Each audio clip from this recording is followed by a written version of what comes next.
Hello everyone. Thanks for tuning in to this video. Today I wanted to just show you guys a peek into our homeschooling space. It is just the dining room. So yeah, it's not going to be a huge tour, but it works for us right now. I did have the room set up upstairs in our spare bedroom, and it just wasn't working out. We just didn't go up there. The kids just wanted to be downstairs on the main level. Our house is not huge, but our downstairs is very open, and it's just the living room, the kitchen, and the dining room, basically. We just always were down here instead. It gets better natural light, and we all just seem to prefer it. So I made the big transition of moving everything down, kind of rethinking how we can make it a dining room and a homeschooling room. And so far it's working. So hopefully this video can inspire some of you who might not have an amazing extra space that could be used as your homeschooling space, but simply just a dining room table. So we're just gonna go back there and you guys can follow along. So as you can see, here's our dining room space. It's not huge. We have a nice round table that can comfortably seat everybody. Right now we have a fun fall craft going, and I'm kind of going over, transitioning from summer to fall for our morning invitations from your natural learner. She has some awesome ideas. But yeah, this is our table where we sit and do pretty much anything that doesn't need to be done outside. And then over here, these used to be our nightstands in our master bedroom.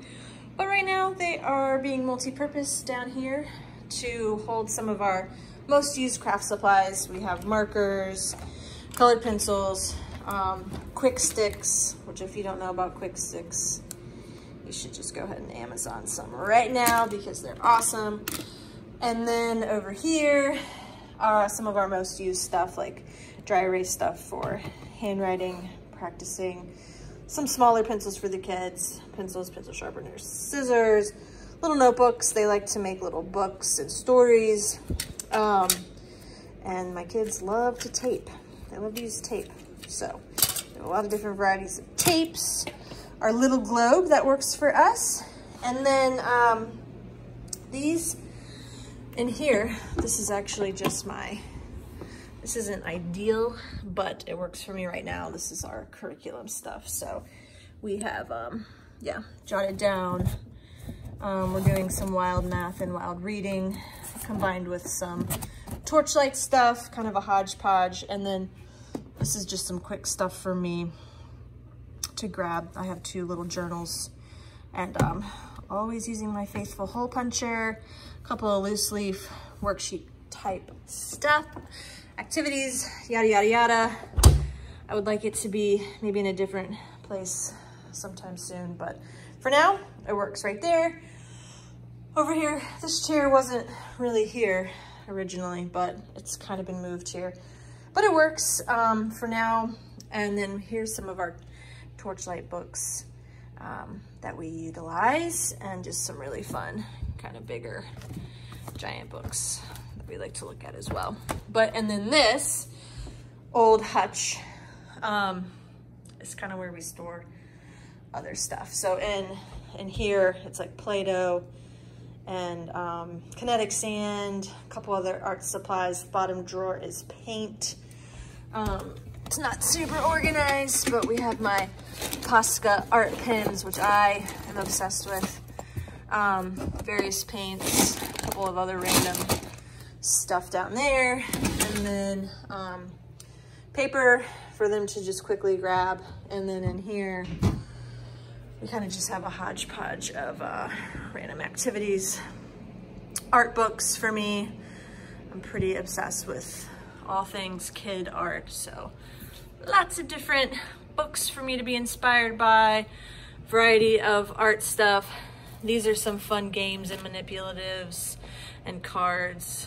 We are utilizing the Bob books, a couple of other things. We love dominoes. This is a dominoes set, some numbers, flashcards, their microscopes, various workbooks, and blank sheets of paper, and some other art supplies.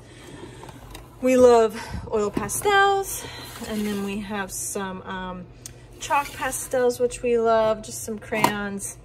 My kids actually don't love crayons, but we have them.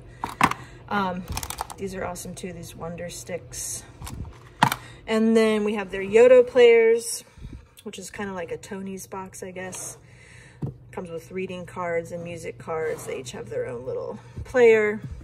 They can come and grab and listen to stories and some music.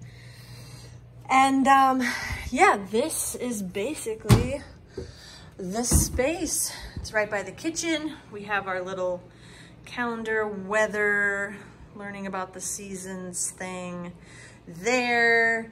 And then let me just back up for you. Yeah, it's right off the kitchen. Our back door, which is technically our front door, is what we use. It's just down that hallway. And then I'm basically standing in our living room, looking into the dining room, the homeschooling space. So there you have it. All right, so thanks for following along. That super quick little tour of our dining room / homeschooling space. It works for us right now. We love it. I love looking at other people's spaces and how they organize things and how they utilize a room for their learning environment. So hopefully you got a little insight or just enjoyment from watching this little video. We do have plans. We live on 2 acres, and we have plans that have been in the works for about 2 years to put a big building out in our backyard area to just give us more square footage. We don't have a ton inside. And I am also a portrait photographer, semi-retired wedding photographer. So I'd also like a space to maybe do some shoots. My husband works from home. Our kids like to tinker. My son has real hand tools that he wants to be able to use. And currently we just don't have the space for him to do so. So we want a tinkering space / homeschool room / photography studio / catch-all, just extra square footage for us to hang out and have some people over. So anyway, that's in the works. I'll show you obviously that when it is done, which probably will be like 9 months from now. Anyway, thanks for following along, and I can't wait to see some of your homeschool spaces.